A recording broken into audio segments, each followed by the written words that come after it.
옛날 사진이나 이렇게 영상 같은 거 보다가 보면은 와 내가 이런 걸 썼어? 라고 할 때가 있습니다. 저는 특히 이제 페이스북이랑 인스타그램에 보면 이제 제가 썼던 글들이 있고 제 메모장에 있는데 보다가 보면은 내가 이렇게 잘 썼어? 막 그래서 이게 놀랄 때가 있고 그다음에 이제 옛날 영상 같은 거라든지 사진 특히 이제 꼬맹이들 영상 같은 거 보면 저희 딸내미들 영상 보면 와 이렇게 작았다고?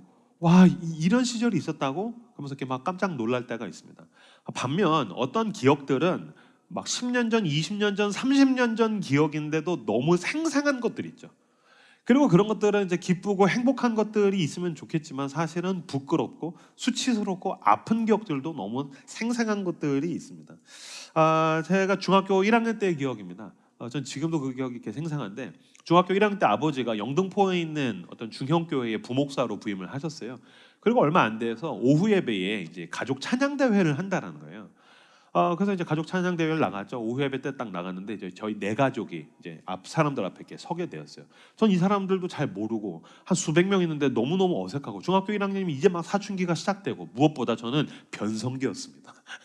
그때 저희 가족이 뭘 불렀냐면은 주 하나님 지으신 모든 세계 내 마음속에 그리워 볼 때 그 찬양을 이제 골랐어요. 저희 아버지가 노래를 굉장히 잘하십니다. 아버지는 노래를 잘하시고 어머니는 목소리가 매우 작으십니다. 어머니 이제 음악을 하셔서 피아노를 하셨지만 노래는 못 하시는 편이에요. 그리고 저는 변성기였고 동생은 이 노래를 모르는 것 같았어요.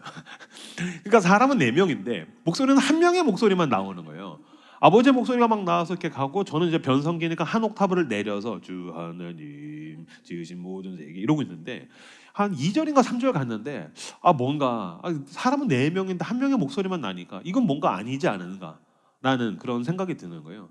그래서 어쨌든 임시 가문의 큰 아들로서 내가 보탬이 돼야 되는 것 아닌가 그 생각 자체가 재앙이었던 거죠. 그래서 주님의 높고 위대하심을 찬양한 애가 이제 그 후렴이지 않습니까?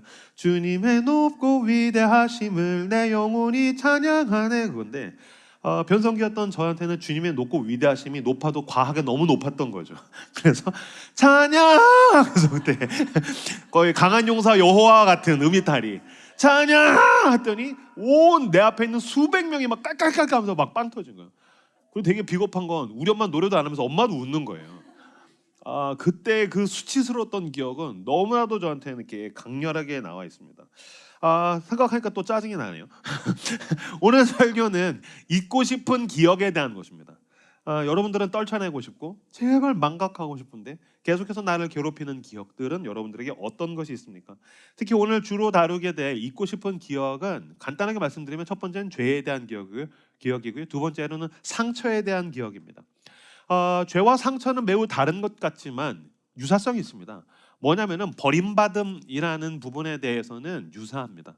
죄란 무슨 기억입니까? 들키면 버림받을 것 같은 기억입니다.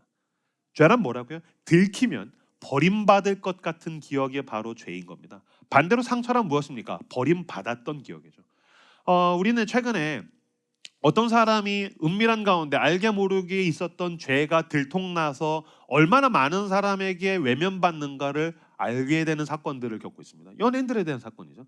어떤 개그우먼도 그렇고 어떤 배우도 그렇고 수많은 사람들에게 스포트라이트를 받고 사랑을 받았던 사람인데 그 사람의 매우 과거의 죄 그리고 그 사람이 브라운관에서 나타나지 않았던 그 뒷면에 있는 어떤 추한 모습 그 죄가 들통났더니 순식간에 사람들이 그 사람을 지탄합니다.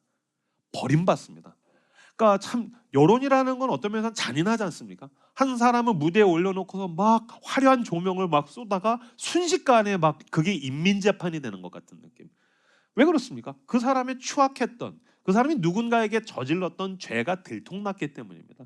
죄란 들통나면 버림받는 것 같은 버림받을 것 같은 기억입니다. 그래서 우리가 사실은 두려운 것은 내 죄가 누군가에게 드러날까 봐.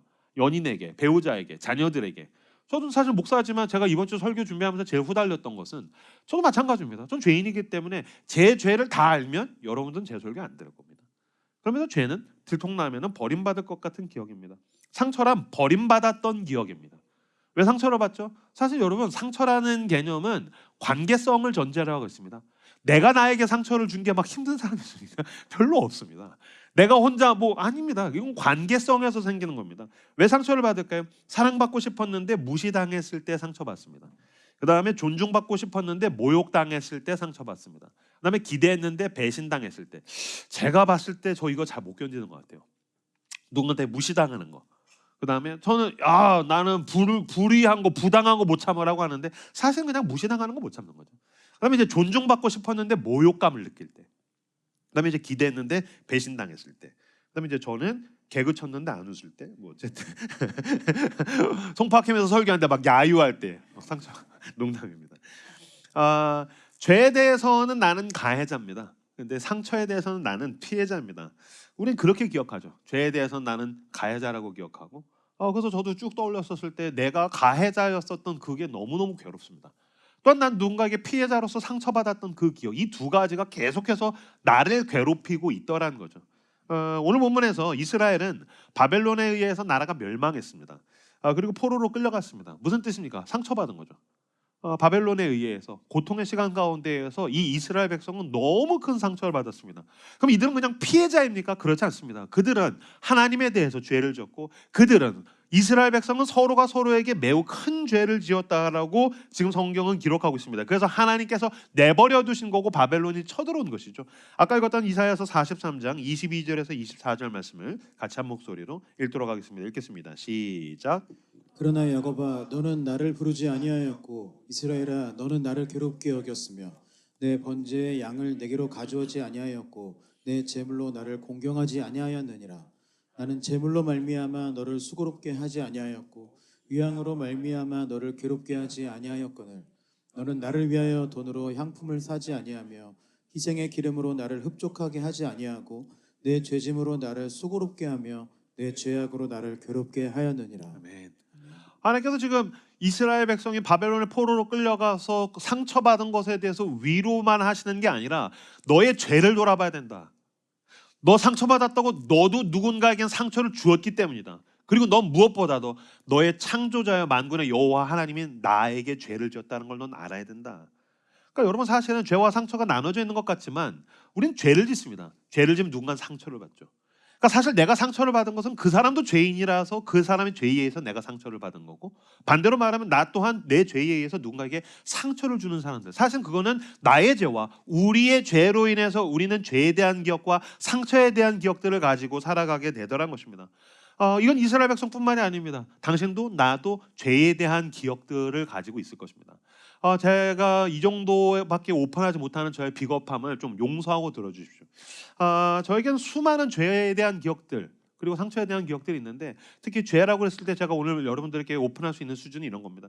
제가 초등학교 때 했던 것 같아요. 초등학교 때 저희 아버지는 이제 전도사님이라서 뭐 돈을 너무너무 못 버셨는데 그때 어머니가 그 서울 변두리에서 피아노 학원을 하셨는데 이게 되게 잘 됐습니다.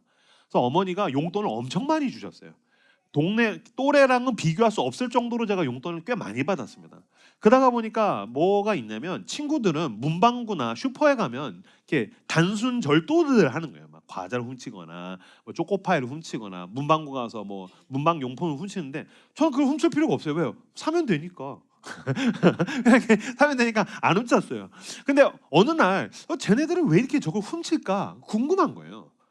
막 훔쳐서 막 지네끼리 막 자랑하고 무용담을 또 훔친 전리품들을 막 자랑하고 막 그래서 저게 뭐가 있지 않을까 그래서 나도 뭔가 나도 한번 훔쳐봐야겠다라는 생각이 드는 거예요. 그러니까 어떤 죄는 호기심에 의해서도 출발할 수 있는 거죠. 그래서 제가 이제 훔칠 거야라고 마음을 먹고 문방구에 갔습니다. 갔는데 이제 아주머니도 정신없고 애들은 가득 차 있고 막 거기 문방구 안에서 막 게임하고 있고 제가 두리번 거리다가 제가 목표 대상을 잡았습니다. 뭐였냐면 지우개였었어요. 그리고 저걸 훔쳐야겠다. 그리고 그 앞에서 얼쩡얼쩡 거리면서 아주머니 눈치를 보는 거예요. 이게 제가 초등학교 때입니다. 그러니까 인간이란 건 굉장히 무섭고 간사하고 간악한 겁니다. 여러분 죄는 절대로 우발적이지 않습니다. 여러분 자신이 죄를 짓는 그 프로세스를 한번 생각해 보십시오. 절대로 죄는 우발적으로 우연적으로 지어지지 않습니다. 꼬맹이조차도 계획하고 치밀하게 행동하다는 걸 알 수 있습니다. 그래서 그 지우개 주변을 얼쩡얼쩡 거리다가 아주머니 아저씨가 딴 데 본 틈을 타서 제가 그거를 집어서 제 주머니에다 넣었습니다. 그리고서 바로 나가면 왠지 이 아줌마가 눈치를 챌 것 같아서 전 그 후에도 조금 더 얼쩡거리면서 마치 뭐를 살 것 같이 거리다가 아주머니한테 잠깐 눈도 맞추고 보세요 저 괜찮죠? 그리고 나가서 안녕히 계세요 하고서 쓱 나갔습니다. 나가자마자 심장이 미친 듯이 뛰기 시작하는 거예요.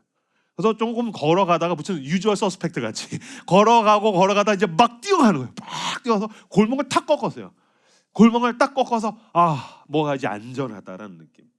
그러면서 제가 주머니에 손을 넣어서 드디어 저의 이 성공한 전리품을 이제 꺼내는 거죠.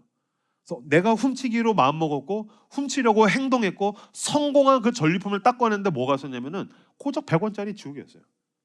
그걸 이렇게 보고 있는데 두 가지 저는 제가 초등학교 때 느꼈던 양가 감정 중에서 가장 큰 거였던 것 같아요.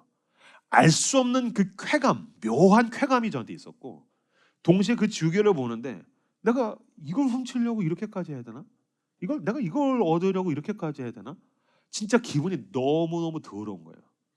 그러니까 분명히 내가 성공했고 내가 뭔가를 잘 한 것 같고 뭔가 내가 그냥 거저 뭔가를 얻은 것 같은 쾌감이 분명히 있는데 이쪽에서는 말할 수 없이 기분이 더러운 거예요. 제가 이걸 한참을 보다가 그거를 집어 던졌어요. 내가 이걸 왜 이 짓을 하는 거지? 내가 이거 뭐하러 훔치? 난 다시는 훔치지 않을 거야. 그리고 나서 다음부터는 절도를 하지는 않았습니다. 그럼 전 그 이후에 죄를 짓지는 않았을까요? 아닙니다. 저는 중학교 때도 고등학교 때도 대학교 때도 전 회심 이전에도 그리고 회심 이후에도 심지어 저는 전도사와 목사가 된 지금까지도 저는 죄에 대한 수많은 충동에 휩싸이는 저를 느낍니다. 그리고 어떤 날에는 저는 그 죄를 행동할 때가 있습니다. 죄를 행동하고 나면 늘 나에겐 그 죄가 안겨다 주는 달콤한 쾌감과 전리품이 있습니다. 근데 내가 이걸 얻으려고 이 짓거리를 한 건가? 라고 하고서 돌아보면 그건 고작 지우개에 불과한 별것 아닌 겁니다. 예, 맞습니다. 죄의 열매, 죄의 전리품, 죄를 통해서 얻어지는 거는 고작 지우개 따위에 불과한 것이죠. 전 그걸 또 집어 던지고 가는데 전 죄인이라서 또 죄를 짓습니다. 그리고 돌아보지 않습니까? 그러면 저의 기억의 창고에는 그 죄의 열매와 전리품인 지우개가 가득하다는 거죠. 아마 여러분의 기억의 창고에 이 지우개 따위가 가득한 사람들이 있을 것입니다. 어떤 날에는 가족 가운데에서, 어떤 가운데에서는 연인들끼리, 어떤 가운데서는 직장에서 내가 왜 그렇게 말했지? 내가 왜 그렇게 행동했지? 내가 왜 그렇게 반응했지? 저희 교회에서 연애하는 가운데 상처받는 사람들 많이 봅니다. 동시에 연애하고 나서 헤어졌을 때 자신이 그 사람에게 지었던 수많은 죄로 인해서 낙인 찍힌 것 같은 마음을 가지고서 살아가는 사람들을 많이 보게 됩니다. 그때 내가 지었던 죄들이 고작 지우개에 불과한 건데 마치 이게 전부인 것처럼 그때는 추구했던 것 때문에 나는 지금 괴로워하는 거죠. 여러분들 가운데에서는 사랑하는 가족에게 상처를 주고 아픔을 줘서 그 죄의 열매를 붙들고서 내가 왜 그렇게 말했지? 내가 왜 그렇게 상처를 줬지? 내가 왜 그렇게 행동했지? 마찬가지로 여러분 우리 공동체 가운데에서 여러분의 직장 가운데서 삶 가운데서 여러분들이 지은 죄 그것에 대한 전리품으로서 여러분의 기억의 창고에 지우개 따위를 가득 가지고 있는 분들이 분명히 계실 수 있을 것입니다. 그렇다면 우리는 대체 어떻게 해야 될까요? 나의 기억의 창고에 있는 이 죄의 지우개들을 어떻게 처리를 해야 될 걸까요? 이사야서 43장 25절 말씀 같이 한 목소리로 읽도록 하겠습니다. 읽겠습니다. 시작. 곧 나는 나를 위하여 내 허물을 도말하는 자니 내 죄를 기억하지 아니하리라. 아멘. 하나님께서 나는 나를 위하여 너의 허물을 도말하는 자니 내 죄를 기억하지 아니하리라 라고 이야기하십니다. 여기서 허물을 도말하는 자라고 하나님께서 말씀하셨는데 이 도말은 히브리어로 마하라는 단어입니다. 마하는 뭐냐면요, 그냥 단순히 봐주겠다, 지우겠다 수준이 아닙니다. 흔적을 삭제하겠다라는 뜻입니다. 장부에서 완전히 제거하겠다. 우리나라에서 도말은 칠할도 바를 말입니다. 그러니까 뭔가를 칠해서 없앤다는 뜻입니다. 이게 지금의 이제 종이에다가 지우거나 아니면 여러분들은 이제 뭐 저같이 아이패드 같은 경우면 뭐 리셋, 딜리트 버튼을 누르면 되겠지만 과거에는 석판에다가 새겼습니다. 아니면 밀랍에다가 새겼습니다. 그렇기 때문에 그 장부에서 무언가를 지우려면 어떻게 됩니까? 긁어내야 되는 겁니다. 박박 긁어가지고 그걸 지우는 것, 이것이 마하입니다.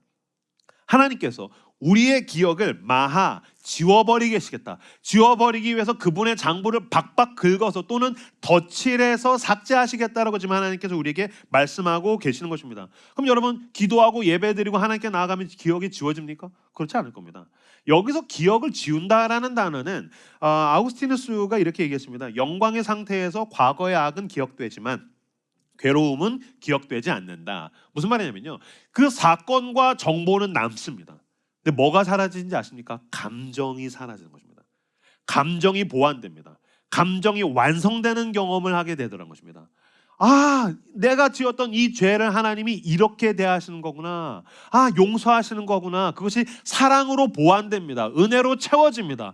내가 알지 못했던 상처 가운데에 하나님의 내러티브와 하나님의 개입을 통해서 내가 나 자신과 화해하게 되더란 겁니다.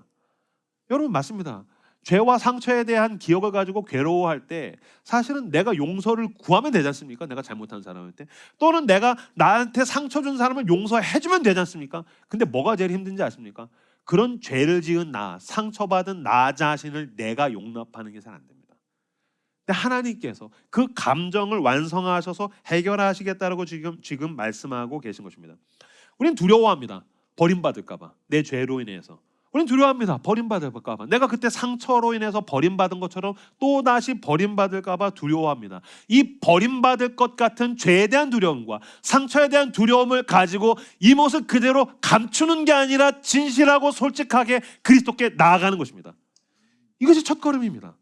그 죄를 가지고 그리스도께 나아가는 것입니다. 그 상처를 가지고 그리스도께 그대로 나아가는 것입니다.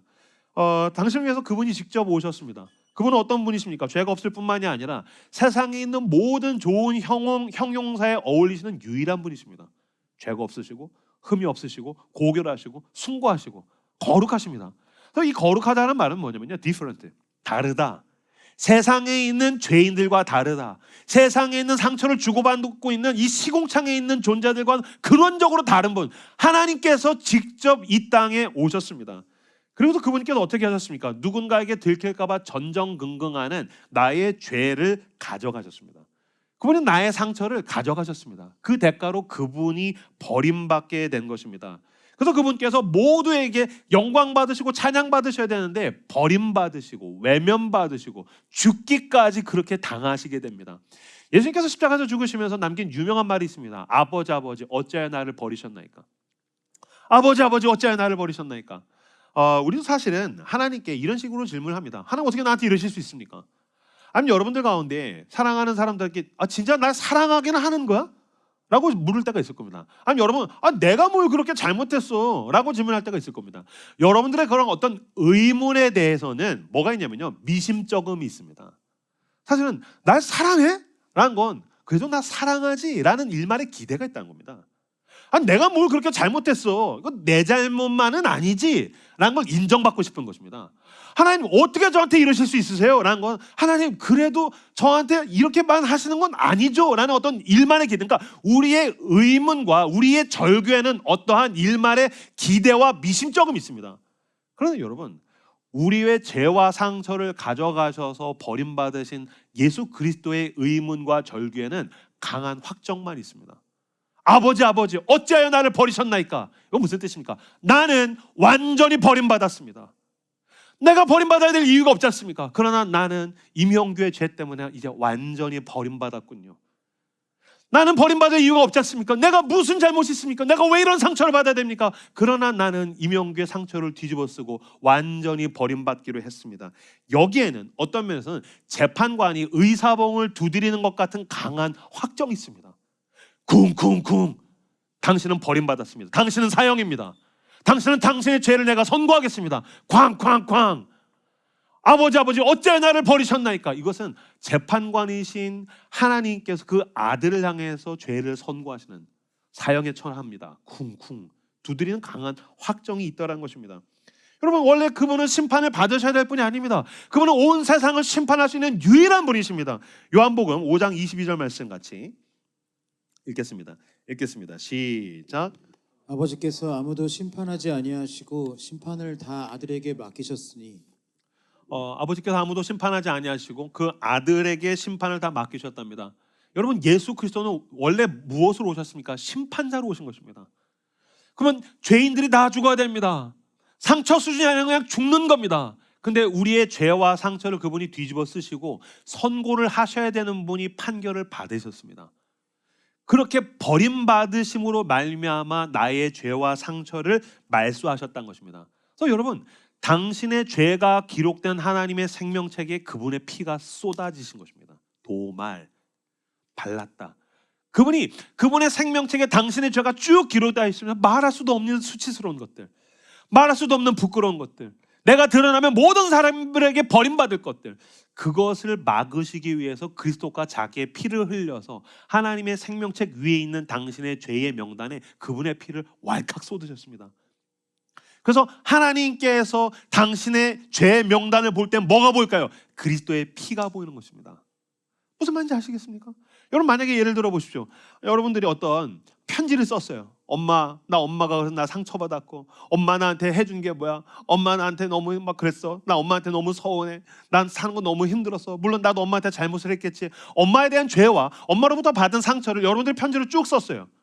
그래서 그걸 책상 위에다 놨는데 그날 저녁에 엄마가 그걸 보고서 거기에다가 눈물을 뚝뚝뚝뚝뚝 흘렸다고 생각해 보세요. 다음날 아침에 일어났는데 내 멀쩡하던 편지지가 우그러져 있어요. 어떤 자욱들이 있어요. 엄마 혹시 이거 여기다가 침 뱉었어? 눈물 흘린 거잖아요. 그럼 여러분 그 편지지 볼 때 엄마한테 나 상처받았어, 엄마 나한테 죄를 졌어만 보일까요? 아니죠. 그 엄마의 눈물 자국이 보이죠. 그래도 우리 엄마 나를 사랑하신 거구나. 우리 엄마가 나에게 죄를 짓긴 했지만 우리 엄마가 나를 사랑하신 거구나. 우리 엄마가 나에게 상처를 주긴 했지만 우리 엄마가 나를 사랑하신 거구나. 그 죄와 상처의 기록 위에 엄마의 눈물 자국이 떨어져 있으면 엄마의 사랑과 엄마의 눈물이 보이기 시작하겠죠. 마찬가지입니다. 하나님께서 당신의 죄를 도말하셨다는 것은 우리의 죄와 상처의 기록 위에 그리스도의 피와 물이 다 쏟아졌습니다. 그러므로 나도 그렇고 하나님도 당신의 기억을 바라볼 때 뭐가 보입니까? 난 내 아들의 피를 보고 너를 읽어내겠다. 난 너를 죄인으로 대하지 않겠다. 너는 용서받은 죄인이다. 난 너를 상처받은 사람으로 보지 않겠다. 난 너를 다시 일으켜 세우겠다. 내가 너에게 놀라운 사랑을 베풀어 주겠다. 이사야서 53장 5절과 6절 말씀 같이 읽겠습니다. 시작. 그가 찔림은 우리의 허물 때문이요 그가 상함은 우리의 죄악 때문이라. 그가 징계를 받음으로 우리는 평화를 누리고 그가 채찍에 맞음으로 우리는 나음을 받았도다. 우리는 다 양 같아서 그릇 행하여 각기 제 길로 갔거늘 여호와께서는 우리 모두의 죄악을 그에게 담당시키셨도다. 아멘. 우리가 나의 삶을 돌아보면서 나의 죄와 상처를 바라볼 때 나는 죄를 졌고 난 상처를 받았습니다 라만 보면 안 되는 겁니다. 내 위에 부어진 그리스도의 피를 봐야 되는 것입니다. 그럼 우리는 뭘 보게 됩니까? 그가 찔림은 우리의 허물 때문이요 그가 상함은 우리의 죄악 때문이라. 나의 죄와 상처 때문에 그가 찔리셨고 그가 상하셨다. 그가 징계를 받음으로 이제 나는 평화를 누리게 되었고 그가 채찍에 맞음으로 나는 나음을 받았도다. 내가 그리스도의 보혈을 바라볼 때에 나의 죄와 상처 위에 덮어진 그리스도의 보혈을 바라볼 때 주님 당신의 은혜가 이제 보이기 시작합니다. 내 죄 위에 있는 그분의 은혜가 보이기 시작합니다. 나의 상처 위에 있는 그분의 회복이 보이기 시작합니다. 그래서 여러분 그리스도의 십자가의 보혈은 그리스도의 십자가는 매우 모순된 것을 우리에게 드러냅니다. 나는 얼마나 더럽고 추한 죄인인가. 근데 주님께서 나를 얼마나 사랑하셨는가. 우리는 나는 죄인입니다. 난 상처받았습니다. 여기서 끝나는 사람들은 아닙니다. 그리스도의 십자가를 바라보면 나는 더러운 죄인이고 나는 너무너무 상처받았는데 주님께서 나를 용서하셨고 주님께서 나에게 놀라운 사랑을 베푸셨고 나는 그 놀라운 은혜 위에 있습니다. 이 두 가지가 폭발하면서 내게서 은혜가 샘솟아나기 시작하더라는 것입니다. 로마서 8장 3절에서 4절 말씀 같이 화면을 보고서 읽도록 하겠습니다. 읽겠습니다. 시작. 율법이 육신으로 말미암아 연약하여 할 수 없는 그것을 하나님은 하시나니 곧 죄로 말미암아 자기 아들을 죄 있는 육신의 모양으로 보내어 육신의 죄를 정하사 육신을 따르지 않고 그 영을 따라 행하는 우리에게 율법의 요구가 이루어지게 하려 하심이니라. 아멘. 율법이 육신으로 말미암아 연약하여 할 수 없는 그것은 하나님은 하시나니, 조금 어거지가 있긴 해도 오늘과 적용하자면 너가 지을 수 없는 너의 죄, 너가 망각할 수 없는 너의 상처, 너는 너의 육신으로 할 수 없지만 하나님은 그것을 하시나니 곧 죄로 말미암아 자기 아들을 죄 있는 육신의 모양으로 육신의 죄를 정하사 보내셨다는 거예요. 무슨 뜻이냐면요, 여러분 내가 내 죄와 상처를 맞닥뜨려서 이길 수 없습니다. 믿음이란 무엇입니까? 그리스도의 등 뒤로 숨는 것입니다. 나를 향해서 빗발쳐 오는 나의 죄에 대한 심판의 화살들, 나의 상처에 대해서 막 상처에 소금을 뿌리는 것 같은 더 독한 기억들, 그것을 내가 이겨낼 수 없습니다. 그래서 하나님께서 그 아들을 보내신 것입니다. 그리고 그 아들이 모든 걸 감당하신 것입니다. 나는 이제 그분 뒤에 숨는 것입니다. 그분의 등 뒤로 피하는 것입니다. 그분의 그 품 안으로 나는 안기는 것입니다.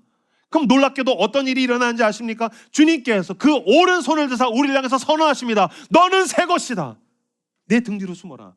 내가 너를 보호하겠다. 내가 너를 막아주마. 그 어떤 죄에 대한 심판도, 그 어떤 상처에 대한 고통도 내가 다 감당해주마. 그러니 넌 내 아들이고 내 딸이다. 내 품에 안겨라. 로마서 8장 1절 2절 말씀 같이 읽겠습니다. 시작. 그러므로 이제 그리스도 예수 안에 있는 자에게는 결코 정죄함이 없나니 이는 그리스도 예수 안에 있는 생명의 성령의 법이 죄와 사망의 법에서 너를 해방하였습니다. 아멘. 그러므로 이제 그리스도 예수 안에 있는 자에게는 결코 정죄함이 없나니 그리스도 예수 안에 있는 생명의 성령의 법이 너를 죄와 사망의 법에서 해방하였습니다. 할렐루야. 그 과거의 죄에 묶여서 어쩔 줄 몰라 하고 그 수치심을 계속해서 기억하시는 분들 계십니까? 그리스도께로 나오십시오. 그리스도 예수 안에 있는 생명의 성령의 법이 당신을 죄와 사망의 법에서 해방할 것입니다.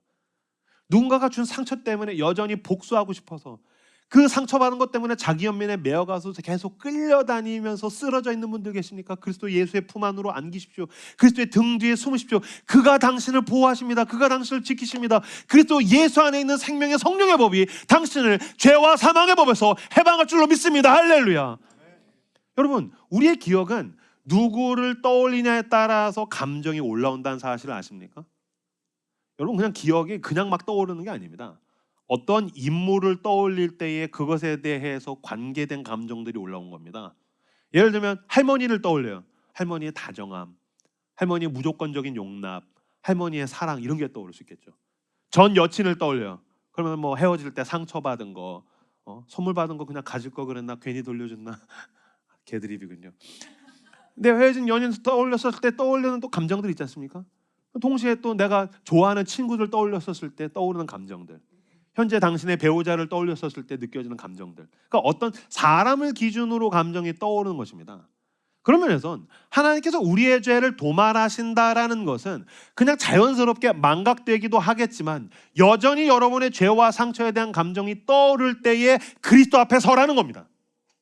나를 위해서 피 흘리시기까지 사랑하신 분, 나를 위해서 죽기까지 사랑하신 분, 그리고 그 오른손을 들어서 내가 모든 이명규의 죄값을 다 치렀으니 이명규 새 것이다라고 선언하신 그분 앞에 서는 겁니다. 그분과 함께 죄를 떠올려 보십시오. 그분과 함께 당신의 상처를 떠올려 보십시오. 무슨 말이냐면요, 그리스도께 나아가서 주님, 난 죄인입니다. 그치? 그래서 내가 너를 위해서 대신 버림받았다. 그리고 내가 받아야 할 모든 존귀와 영광과 사랑을 너에게 주마. 주님께서 나를 위해서 버림받으셨고 나에게 사랑을 주셨기 때문에 우리는 두려워하지 않고 나는 이제 내가 죄를 지었던 사람들에게 나아가서 용서를 구할 것입니다. 여러분, 왜 용서를 못 구하는지 아십니까? 용서를 구하면 용서받지 못하고 버림받을까 봐 용서를 구하지 못합니다. 그러나 그리스도께서 나를 진정한 용서를 해주시고 그분께서 나를 값없이 사랑하셨기 때문에, 예, 맞습니다. 내가 어떤 대가를 치르더라도 내가 죄 지었던 사람들에게 나는 무릎을 꿇고 용서를 구할 수 있습니다. 왜요? 주님께서 나에게 놀라운 사랑을 여전히 베푸신다는 걸 내가 알고 안심할 수 있기 때문입니다. 여러분들의 상처를 가지고서 왼수들만 떠올리지 마십시오. 그 상처와 왼수와 함께 그리스도께로 나아가십시오. 주님, 나 상처받았습니다. 주님, 나는 이 사람에게 버림받았습니다. 그래, 너가 버림받았기 때문에 내가 그걸 다 끌어안고 내가 영원히 버림받았단다. 그리고 내가 만세 전부터 하나님께 받은 그 사랑을 이제 너에게 주마. 하나님도 너를 자녀로 대하신다. 아들로, 딸로 대하신다. 내가 주님께 상처를 드렸는데 그분이 나에게 놀라운 사랑을 주셨기 때문에 나는 이것을 가지고 이제 안심하며 내 원수들을 용납하고 내가 그들을 용서할 수 있는 용기를 발휘할 수 있게 되는 것입니다. 무슨 말인지 아시겠습니까? 여러분, 당신의 죄와 상처를 십자가로 들고 나아가 십자가에 묻으십시오. 계속해서 파묘하지 마십시오. 그리고 그거 혼자 계속해서 가지고서 계속 고통스러워하면서 자기 연민을 느끼지 마십시오.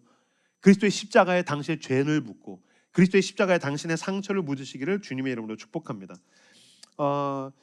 여러분, 당신의 십자가에 당신의 죄와 상처를 묻을 때에 우리는 어떤 것을 경험할 수 있습니까? 여러분, 십자가는 무엇입니까? 우리의 죄와 상처를 인해서 죽으셨는데 그가 영원한 생명으로 부활하셨다는 것입니다. 난 내 죄와 상처를 십자가에 묻으면 그때부터 부활이 주는 영원한 생명의 능력을 경험할 수 있습니다. 부활이란 무엇입니까? 새롭다 라고 주님께서 오른손을 들어서 선언한 것입니다. 넌 새 것이다. 이명규의 모든 죄값을 내가 치렀다. 넌 새 것이다. 이명규의 모든 상처를 내가 짊어지고 버림받았다. 너는 새 것이다. 라고 주님께서 우리에게 부활의 새로움을 이제 부어주시기 시작합니다. 갈라디아서 2장 20절 너무나도 유명한 말씀이죠. 제가 읽어드리겠습니다.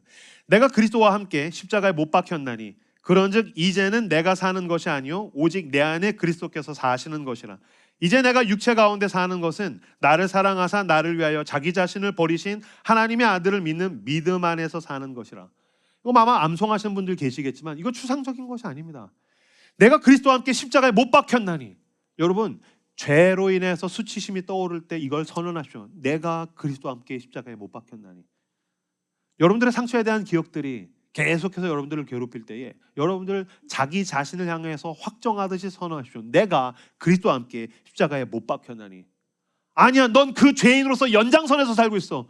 넌 그 상처받은 삶에서 연장선으로 살고 있어. 그런데 너는 끝없이 버림받을까 봐 두려워하고 불안해야 돼. 아니야, 이제 내가 사는 것은 오직 내 안에 계신 그리스도께서 사시는 것이라. 이제 내가 육체 가운데 사는 것은 나를 사랑하사 나를 위하여 자기 자신을 버리신 하나님을 아들을 믿는 믿음 안에서 사는 것이라. 아멘. 주님께서 당신을 새롭게 하셨고 나는 이제 어제와 다른, 회개하기 직전과도 다른 부활의 새로운 생명으로 살게 되었습니다. 여러분 가운데에선 제가 지금 여러분들에게 들려드리는 이 부활의 복음, 당신은 죄와 상처로 인해서 죽었고 그리스도와 함께 거듭나게 되었으니 부활의 생명으로 안심하고 사셔도 된다는 이야기가 와닿지 않는 분들이 계실 수도 있을 것입니다. 괜찮습니다. 믿으십시오. 이 부활의 생명은 받아들이는 것입니다. 여러분, 왕자와 거지 이야기 알 겁니다. 둘이 비슷하게 생겨가지고 왕자가 거지가 되고 싶어서 거지를 초대해서 왕자로 세웁니다. 뭐 비슷한 이야기가 우리나라 영화 광해에도 있죠. 그럼 어제까지 나는 거지였습니다. 어제까지 나는 광대였습니다. 그런데 내가 하루아침에 신분이 바뀌었습니다. 왕자로서 삽니까? 아니요. 어제까지의 광대로서 이병헌은, 그 왕은 광대의 버릇을 아직 버리지 못합니다. 그 거지는 거지의 습성이 남아 있습니다. 그러나 뭘 받아들여야 되는 겁니까? 난 이제 왕자다. 나는 신분이 바뀌었다. 그 선언을 받아들이는 것입니다. 하나님께서 당신 향해서 새로워졌다. 그럼 여러분 받아들이는 것입니다. 그럼 믿음으로, 예 주님, 세상 모두가 기억할지라도 당신은 기억하지 않으시니, 그리고 세상 모두가 나를 이 죄와 상처에서 버릴지라도 천하보다 귀한 하나님이 나를 사랑하고 용납하시니, 주님, 나의 신분, 당신은 하나님의 자녀입니다. 당신은 하나님의 아들이요 딸입니다. 하나님의 나라를 소유하게 된 하나님의 왕 같은 제사장입니다. 이것을 믿음으로 받아들이고 주님이 나를 새롭게 하신 이 부활의 생명을 살아내는 연습과 훈련을 해 나아가시는 여러분들 되시기를 주님의 이름으로 축복합니다. 그래서 여러분, 부활은 우리의 기억을 재구성하고 나에게 새로움을 선택하게 하는 능력입니다. 레베카 피퍼시라는 신학자가 이렇게 얘기했습니다. 부활은 우리가 전혀 다르게 살도록 하는 힘이다. 전에는 가질 수 없었던 것을 영원히 부여받았기 때문입니다. 여러분, 부활의 생명을 가지고 살 때는 여러분들은 여러분의 기억과 맞서야 됩니다. 죄들이 여러분들을 향해서 계속해서 정죄할 때에 여러분, 아까 읽었던 로마서 8장 1절을 외우십시오. 그리스도 예수 안에 있는 생명의 성령의 법이 형제와 너를 죄와 사망의 법에서 해방했다. 그러므로 그리스도 예수 안에 있는 자에게는 결코 정죄함이 없나니. 계속해서 그 정죄의 화살이 나에게 달려들 때, 물론 우리는 마음 먹어야 될 것입니다. 나에게 상처받은 사람에게 용서를 구해야 될 것입니다. 그러나 내가 나에 대해서는, 나를 향해서 정죄하는 그 사탄의 세력들, 어둠의 세력들에 대해서는 그리스도 예수 안에 있는 자에게는 결코 정죄함이 없나니, 이는 그리스도 예수 안에 있는 생명의 성령의 법이 너를 죄와 사망의 법에서 해방하였습니다. 형제야, 정죄함 없다, 해방되었다, 새롭게 되었다. 그러니 주님, 나는 이 죄에 중독되었던 나와는 다른 사람입니다. 나는 상처에 짓눌려서 살던 나와는 난 완전히 다른 사람입니다. 신분이 바뀌었습니다. 할렐루야. 그러면 여러분, 새로운 선택을 해 나아가십시오. 그렇게 훈련하십시오. 연습하십시오. 당신의 과거와 결별하시고 새로운 선택을 통해서 새로운 삶을 기획해 나아가시는 여러분들 되시기를 주님의 이름으로 축복합니다. 저는 날마다 예수 그리스도 앞에 섭니다. 뭐 이제 여러분들 연애하니까 뭐 헤어질 수도 있고 연애하면서 힘들 수도 있습니다. 여러분 그거 아십니까? 결혼하는 순간 내가 혼자 짝사랑하고 연애 고백했다가 차이고 사랑하다가 이별하고 이 모든 게 결혼을 하는 순간 다 도말된다는 사실을 아십니까? 무슨 말이냐면요, 신랑이 입장하고 결혼이 되지 않습니까? 그러면 내가 그때 짝사랑하다가 실패한 거, 고백했다가 차인 거, 연애하다가 헤어진 거, 상처받았던 모든 게 도말되기 시작합니다. 왜요? 나를 몰라줬던 수많은 이성들 앞에 나는 나의 사랑을 완성하게 될 영원한 배우자를 세우기 때문입니다. 하나님과 내 사랑하는 배우자 앞에서 나의 모든 수치스러웠고 죄와 상처에 대한 기억은 완성됩니다. 도말됩니다. 만약에 여러분들 가운데에서 교회에 대해서 상처받으신 분들이 계실 것입니다. 공동체에 대해서 상처받으신 분들이 계실 것입니다. 그러면 여러분, 이 우리의 공동체가 더 좋은 공동체가 될 수 있도록 기도해 주십시오. 사랑해 주십시오. 무엇보다 그리스도 앞에 우리의 여전히 이 죄와 허물인 공동체를 끌고 나아갈 때 우리의 공동체가 완성되기 시작합니다. 내가 그 전에 상처받았을지라도 이 공동체는 나를 사랑해 줄 것이고, 무엇보다 여기서 상처받을지라도 주님은 결국에는 나아가면 영원한 천국의 공동체가 있다는 걸 난 믿습니다. 이 완성을 가지고 나의 기억을 재해석하고 새로움들을 선택하는 것입니다. 여러분들 가운데 어떤 죄와 상처에 대한 기억들이 있으십니까? 그것을 십자가에 묻으십시오. 그리고 도말하십시오. 그리고 주님께서 완성하신 부활의 능력을 가지고 새로운 걸음을 걸어가시는 여러분들 되시기를 주님의 이름으로 축복합니다. 저는 여전히 저에 대한 못마땅함이 있습니다. 왜 나는 이 모양밖에 안 되지? 그리고 이번 주 설교를 준비하는 가운데 저를 괴롭히는 수많은 제가 지었던 죄들에 대한 기억들, 또 저한테 상처를 줬던 수많은 왼수 같은 인간들에 대한 기억들, 그것들이 막 떠오르더라고요. 이때 저는 예수 그리스도를 떠올립니다. 그가 나를 사랑하신다. 형제야, 이런 죄인이지만 너를 사랑하신다. 그의 피가 나를 덮습니다. 수많은 원수들이 너에게 상처 주고 떠나갔지만 그는 영원히 함께 하신다. 그 사랑이 나를 덮습니다. 그가 나를 해방하시고 그가 나를 자유케 하십니다. 그가 나와 함께 하시고 그가 나에게 영원한 생명을 주셨습니다. 사랑하는 여러분, 오늘 이 자리에 오면서 여러분들도 잊고 싶은 기억 하나 정도 다 마음에 품고 오셨을 것입니다. 아니면 제 설교를 들으면서 어떤 생각들이 막 부산물같이 떠올랐을지도 모르겠습니다. 그것은 당신의 죄에 대한 기억일 수도 있고 아직도 아픈 상처의 기억일 수도 있을 것입니다. 그 기억은 당신을 정의하려고 합니다. 넌 이런 인간이야. 넌 여기까지야. 넌 이런 대접을 받아 마땅한 인간이야. 그러나 하나님은 전혀 다른 정의를 내리십니다. 나는 나를 위하여 내 허물을 도말하는 자니 내 죄를 기억하지 아니하리라. 하나님은 기억을 단순히 지우신 분이 아니라 기억을 담당하신 분이십니다. 십자가는 죄와 상처에 대해서 설명하는 자리가 아니라 내 죄와 상처를 묻는 자리입니다. 오늘 그 기억을 붙들고 집으로 돌아가지 마십시오. 십자가 앞에 내 모든 죄짐과 상처 덩어리를 내려놓으십시오. 하나님은 당신의 죄를 기억하지 않으십니다. 하나님은 당신의 상처를 따지지 않으십니다. 그저 하나님은 당신의 이름을 기억하십니다. 그리고 그분은 당신의 이름, 마치 그 사랑하는 자녀를 부르듯이 너는 내 것이다. 너는 새롭단다. 내가 너와 함께하겠다. 내가 너와 영원히 함께하리라 라고 주님이 말씀하십니다. 그리스도께로 나아갑시다. 그 십자가 앞에 내 모든 죄와 상처를 묻고 주님이 주시는 부활의 영원한 새로운 생명의 능력을 받아 누리는 저 여러분들 되시기를 주님의 이름으로 축복합니다.